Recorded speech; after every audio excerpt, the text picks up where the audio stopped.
नमस्कार मित्रांनो, मी प्रवीण राऊत. स्वागत आहे तुमचे उमय अकॅडमीच्या ऑनलाईन प्लॅटफॉर्मवरती.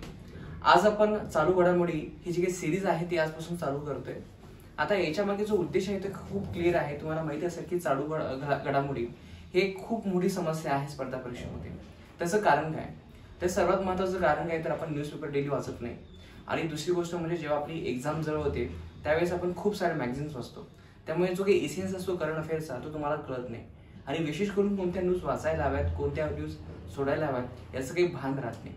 आणि विशेष करून करंट अफेअरला आपण सर्वात कमी महत्त्व देतो आपल्या प्रिपरेशनमध्ये. परंतु करंट अफेअर ही जी काही गोष्ट आहे ती प्रत्येक परीक्षेच्या पूर्व परीक्षेला आणि मुख्य परीक्षेला आहे.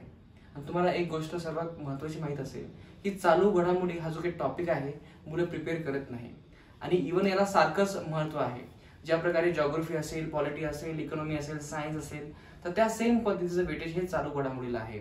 आणि म्हणून हा जो काही विकनेस आहे मुलांचा हा लक्षात घेऊन आपण इथून पुढे डेली करंट अफेअरची सिरीज आहे, चालू घडामोडी सिरीज आपण कंटिन्यू करणार आहोत. मग याच्यामध्ये काय असेल तर याच्यामध्ये आपण एकूण 4 पेपर याचा अनालिसिस घेणार आहोत. 3 पेपर हे मराठीचे असतील आणि 1 पेपर हा इंग्लिश असेल. 3 पेपर म्हणजे कोणते? एक असेल लोकसत्ता, महाराष्ट्र टाइम्स, सकाळ. आता याच्यामध्ये इंग्लिश जो पेपर असेल तो असेल द हिंदू. तर आज आपण जे काही चालू घडामोडी आहे त्याचं एक छोटंसं सेशन घेणार आहोत. आणि ते छोटं सेशन हे आपलं असणार आहे सहकार या टॉपिकवरती. आता हा जो काही सहकार जो टॉपिक आहे आपल्याला राज्यसेवा मुख्य परीक्षेला आहे. आणि याच्या संदर्भात आज एक न्यूज आलेली आहे. त्याचं अनालिसिस कसं करायचं, कशा प्रकारे एक न्यूज समजून घ्यायचं, त्याचा आज आपण एक डेमो बघणार आहोत. तर चला तर बघूयात की न्यूज काय आहे.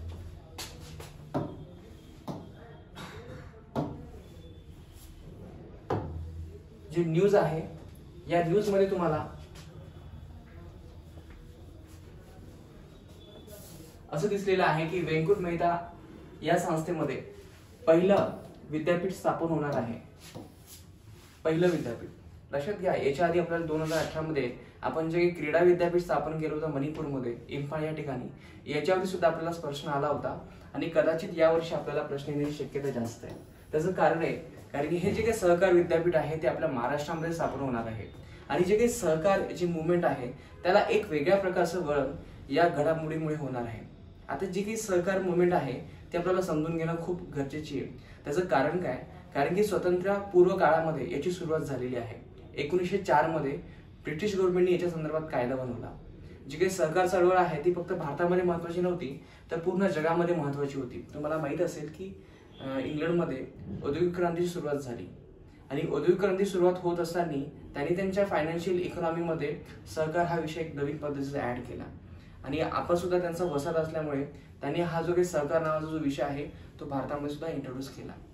आणि या अंतर्गत त्यांनी भारतामध्ये 1904 आणि 1912 मध्ये कायदा आणला. त्याच्यानंतर हा जो काही सहकार जो काही कायदा होता तो प्रामुख्याने ब्रिटिश गव्हर्नमेंटच्या हातामध्ये होता, म्हणजे केंद्र सरकारकडे होता. आणि 1919 मध्ये त्यांनी ही सुधारणा करून हा जो काही केंद्राकडे असणारा जो काही कायदा आहे तो राज्यांकडे परत केला. आणि अशा प्रकारे 1925 मध्ये बंगाल असेल तेव्हा छोटे छोटे जे काही प्रांत असतील त्या प्रांतांना हा जो विषय आहे ते राज्य सरकारला त्यांनी देऊन टाकला. आता इथपर्यंत जी काही मुवमेंट आहे ती ब्रिटिशांची मुवमेंट आहे. त्याच्यामध्ये ब्रिटिशांनी एवढं काही सहकार मुवमेंट संदर्भात केलं नाही. परंतु भारतामध्ये जी काही स्वातंत्र्याची मुवमेंट होती, स्वदेशीची मुवमेंट होती, त्यामुळे ह्या सहकार चळवळीला खूप सारं प्रोत्साहन मिळालं. आणि जेव्हा आपण 1950 मध्ये आलो, जेव्हा आपल्याला भारत स्वतंत्र झाला, तेव्हा भारताने या सहकार चळवळीला विशेष प्रोत्साहन दिलं. त्याचं कारण काय? कारण की सरकारला माहित होतं की आपल्या देशामध्ये ग्रामीण जी काही लोकसंख्या आहे ती सर्वात जास्त आहे. आणि त्यांच्या एकमेकांच्या सहकार्यानेच आपल्याला जे उद्योगधंदे आहेत ते आपल्याला वाढवता येईल. आणि यानुसार जी काही आपण जर सहकारची जी चळवळ बघितली तर 1950 नंतर ती खूप मोठ्या प्रमाणामध्ये वाढलेली आहे. त्याचं कारण काय? कारण की प्रत्येक पंचवार्षिक योजनेमध्ये सरकारने त्याच्यामध्ये तरतूद केलेली आहे. आणि हा जो विकास आहे चळवळीचा तो 1950 ते 1990 पर्यंत दिसतो. म्हणजे आपली पंचवार्षिक योजना असेल 1ली ते 7वी पर्यंत. पण त्याच्यानंतर तुम्हाला माहित असेल की आपल्या भारतामध्ये 1991 नंतर इकॉनॉमिक रिफॉर्म झाले. आणि इकॉनॉमिक रिफॉर्म मध्ये जे काही खाजगीकरण झालेलं आहे किंवा जे बाकीचे आपण जे खौजा असं जे धोरण म्हणतो त्याच्यानुसार जे काही उद्योगधंदे आहेत त्यांना जास्त महत्व प्राप्त झालं. आणि जे काही सहकार्याची जी मुवमेंट होती त्या मुवमेंटला एक अडथळा निर्माण झाला. आणि त्यामुळे ग्रामीण भारतामध्ये जो काही विकासाची जी पद्धत होती ती वेगळ्या दिशेने व्हायला लागली. परंतु सरकारच्या लक्षात आलं पण ते खूप उशिरा आलं.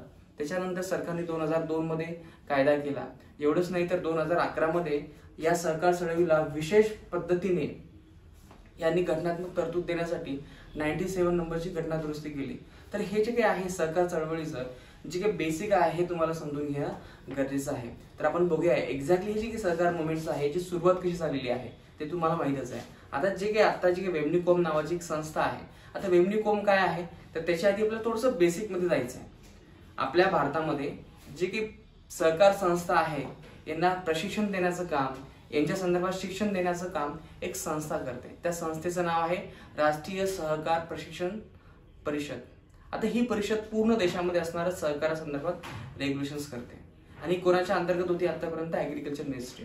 आणि तुम्हाला माहित असेल की सरकारने नुकतंच आता एका विशिष्ट सहकार मंत्रालयाची स्थापना केलेली आहे. त्याची डेट मी तुम्हाला मुद्दा म्हणून सांगते कारण की आपल्या राज्याच्या मुख्य परीक्षेला येऊ शकते. 6 जुलै 2021 या दिवशी त्यांनी स्थापना केली.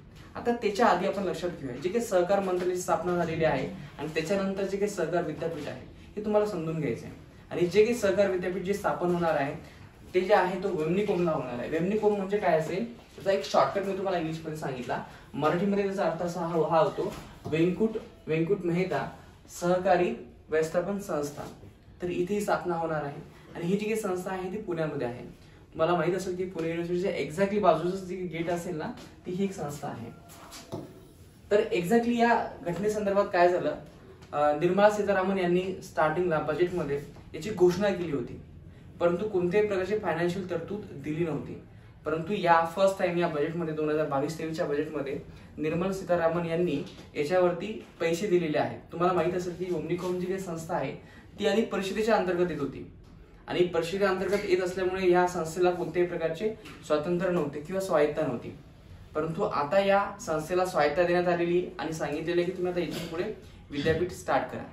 तर अशा प्रकारे हे वेमनीकॉम संदर्भात आपल्याला प्रश्न येऊ शकतो. आता याचं जे बेसिक आहे ते तुम्हाला मी पीडीएफ मध्ये दिलेलं आहे ते आपण वाचूयात.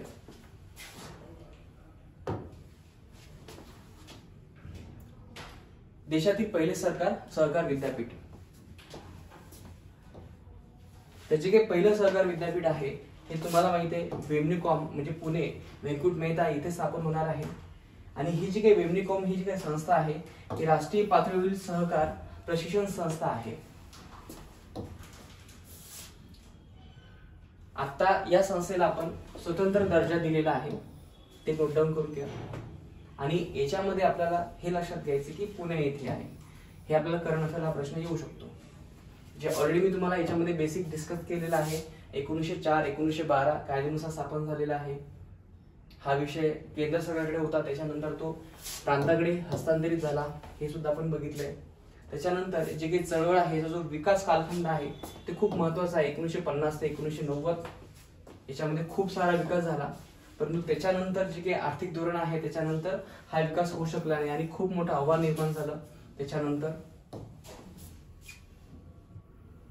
आणि आपली जी काही सहकार मुवमेंट आहे जी सुरुवात आहे हे नोट डाऊन करून घ्या. याच्यावर तुम्हाला क्वेश्चन येऊ शकतो. ते ठिकाण आहे कर्नाटक या जिल्ह्यामध्ये कडक नावाचा एक जिल्हा आहे. इथे एक गाव आहे कनागिनहाळ. या ठिकाणी आपण प्रथम सहकारी संस्थेची आपण स्थापना केली होती आणि ही भारतातील पहिली आणि आशियातील सुद्धा पहिली सहकारी संस्था आहे. आणि कोणी केलेली आहे लक्षात घ्या. त्यांचं नाव खूप मोठं आहे हे लक्षात ठेवण्याची गरज नाहीये. फक्त रमणगौडा पाटील हे लक्षात ठेवा. याच्यावरती आपल्याला एक्सपेक्टेड क्वेश्चन येऊ शकतो. केंद्र सरकारने 2002 मध्ये मल्टी कोऑपरेटिव्ह सोसायटी स्थापन केलेली आहे. हे महत्वाचं नाहीये. सर्वात महत्वाचं हे आहे की 2011 मध्ये आपण जी काही घटना दुरुस्ती केलेली आहे 97 ही खूप महत्वाची आहे. कारण की या घटना दुरुस्तीनुसार आपण सहकारी संस्थांना एक घटनात्मक दर्जा दिलेला आहे. आता याच्यामध्ये काय सांगितलेलं आहे, इव्हन जो काही घटनात्मक दर्जा आहे याच्यामध्ये आपल्याला विशेषतः हक्क दिलेले आहेत काय तर सहकार करण्याचे.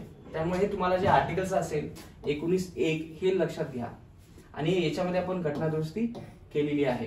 त्याचबरोबर जे आपले डीपीएसपी आहे डीपीएसपी मध्ये आर्टिकल 43 आहे त्याच्यामध्ये आर्टिकल बी ऍड केलंय आणि त्याच्यामध्ये त्यांनी आपल्याला सहकारची तरतूद केलेली आहे. एवढंच नाही तर घटनेच्या 7व्या सूचीमध्ये सुद्धा आपल्याला सहकार हा टॉपिक दिसतो. एवढंच नाही तर 9B मध्ये सुद्धा आपल्याला दिसते. लक्षात घ्या, एक्सपेक्टेड क्वेश्चन आपल्याला येऊ शकतो की सहकार हा जो विषय आहे तो कुठे आहे. पहिल्यांदा आपण बघितलं मूलभूत हक्कामध्ये आहे, DPSP मध्ये आहे, अनुसूचीमध्ये सुद्धा आहे. आणखी कुठे असेल, जे काही आपलं United nation human development reports आहेत त्याच्यामध्ये सुद्धा यांनी मेन्शन केलेलं आहे. त्याला आपण युनिव्हर्सल राईट, ह्युमन राईट्स असं म्हणतो. त्याच्यानंतर युनायटेड नेशनने सुद्धा आपल्याला 2012 मध्ये आंतरराष्ट्रीय सहकार वर्ष म्हणून घोषित केलेला आहे. आणि तुम्हाला माहित असेल की 6 जुलै 2021 मध्ये आपण विशेष मंत्रालयाची स्थापना केलेली आहे. आणि याचे पहिले जे मंत्री आहेत ते कोण आहेत, अमित शहा. आणि याचा जो काही लोगो आहे, हे स्लोगन आहे ते खूप महत्वाचा आहे. तो आहे सहकार से समृद्धी. हा तुम्हाला समजून घ्यायचा आहे. याच्यावरती आपल्याला क्वेश्चन येऊ शकतो, कारण की जे विजन डॉक्युमेंट्स होतं, स्टेटमेंट होतं, याच्यावरतीच आपण हा स्लोगन तयार केलेला आहे.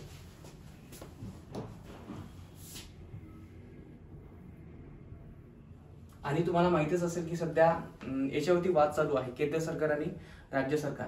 त्याचं कारण महत्वाचं हे होतं की सहकार हा जो काही विषय आहे तो फक्त राज्य सरकारचा आहे. जे तुम्हाला माहिती की 1919 पासूनच ब्रिटिश सरकारने तो प्रांतांना दिला होता. तेव्हापासून सहकार हा विषय राज्यांचा आहे. परंतु आत्ताच्या घडामोडीमध्ये जे काही केंद्र सरकार आहे, या केंद्र सरकारने हा जो विषय आहे तो स्वतःकडे घेण्याचा प्रयत्न केलेला आहे. आणि त्यामुळे केंद्र सरकार आणि राज्य सरकार यांच्यामध्ये खूप मोठी तफावत निर्माण झालेली आहे. आणि हे तुम्हाला लक्षात घ्यायचं की सहकार हा जो काही विषय आहे तर तो केंद्राचा विषय आहे, राज्याचा विषय आहे. परंतु तो केंद्राने त्यांच्यामध्ये हातामध्ये घेण्याचा प्रयत्न केलाय. तर याच्यावरती सध्या कोर्टामध्ये केस पेंडिंग आहे. जेव्हा त्याच्यावरती रिझल्ट येईल त्याच्यावरती आपल्याला चर्चा करायची आहे.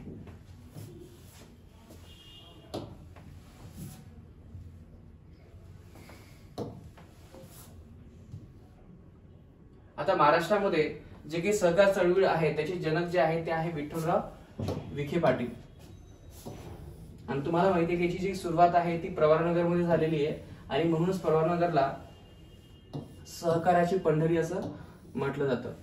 गुजरातमध्ये वर्गीस कुरियन यांनी हा जो काही प्रयोग आहे सहकारचा तो यशस्वी केलेला आहे.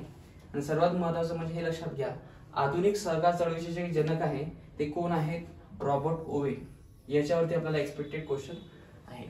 तर जे काही आपण आतापर्यंत बेसिक बघितलं की महाराष्ट्रामध्ये सहकार चळवळीचे जनक कोण आहेत, विठ्ठलराव विखे पाटील. जे काही आधुनिक सहकार आहे त्याचे जनक कोण आहेत, ते आहेत रॉबर्ट ओवे. तर हे जे काही बेसिक मी तुम्हाला सांगितलंय, 97 अमेंडमेंट असेल, 19 असेल किंवा 9 असेल, 7 अनुसूची असेल, याच्यावरती तुम्हाला थोडंसं प्रिपेअर करायचंय.